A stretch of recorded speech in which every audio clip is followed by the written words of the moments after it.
Hi everyone.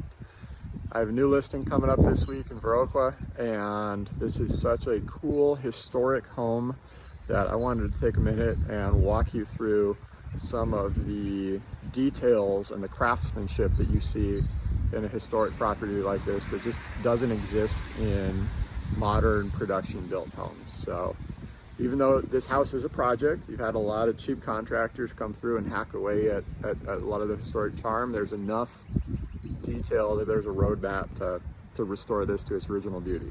On this little alcove here, you've got, I'll zoom in, highlight it a little better, you've got some really detailed, almost beefy trim work that is layers of trim built up on top of itself to really highlight and emphasize this little structure, this addition right here. You can see that in a modern home, you're gonna have just some cheap sheet metal for the soffit, and basically no fascia. And here, there's a level of craftsmanship where even this little detail is designed to add architectural value, add a sense of presence. You have layering. This is probably 100 years old, and you have wood layered upon wood to give it this kind of complete feel that works with the rest of the house. By contrast, this is what modern soffit looks like. Just showing this to highlight the difference in style and degree of craftsmanship. All throughout this house, you see that there's this level of scale that indicates that these builders had training in classical architecture. Just looking at the facade here, you have handmade bricks. This is built 1880s. And so you're not looking at the smooth, uniform industrial, commercially produced bricks. These are all handmade, been cut pointed, so everything looks like it's in great condition. And you have these really cool arched window and door details.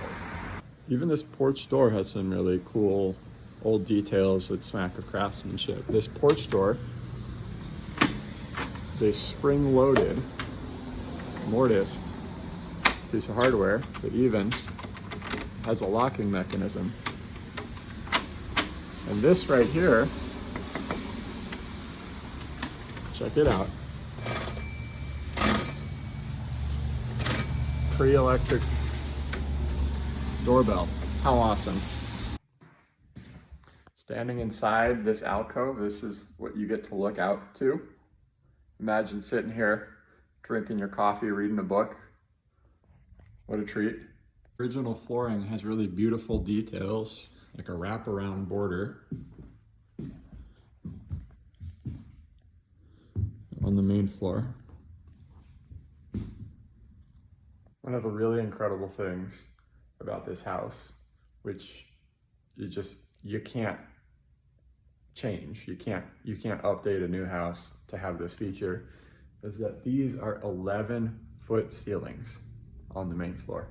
11 feet. I'm 6'4", and there's a massive gap in between me and the top of this ceiling. It's a really cool sense of scale, which would allow you to build up some really intricate crown molding and trim. While most of the original trim and molding has been pulled out, there's this original piece here which shows how molding used to be built up. You can see this is not one piece, but actually over here, if you look closely, you can see there's one board here that spans the length, and then a second shaped board nailed on top of it to add this depth to it. These old moldings were really meant to punctuate a space and create emphasis on entryways.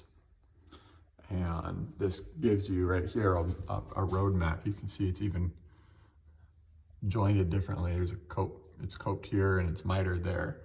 But this gives you a roadmap if you were to restore the original trim of how it was done and what it looked like. Here in the dining room, you see cool details like built-in cabinetry. You've got cool old rim locks. These things are built like tanks. majority of the original windows are still in place, and while they do need some work, there's these really neat features. It's got spring-loaded hardware, which locks it in place, or you pull it up and slide it up to open and lock it up here. So if you love some of the really cool craftsmanship of older historic homes, and you're not afraid to roll up your shirt sleeves, put in some sweat equity, and tackle this project, reach out, give me a call. I'll be happy to set up a showing for you. Thank you.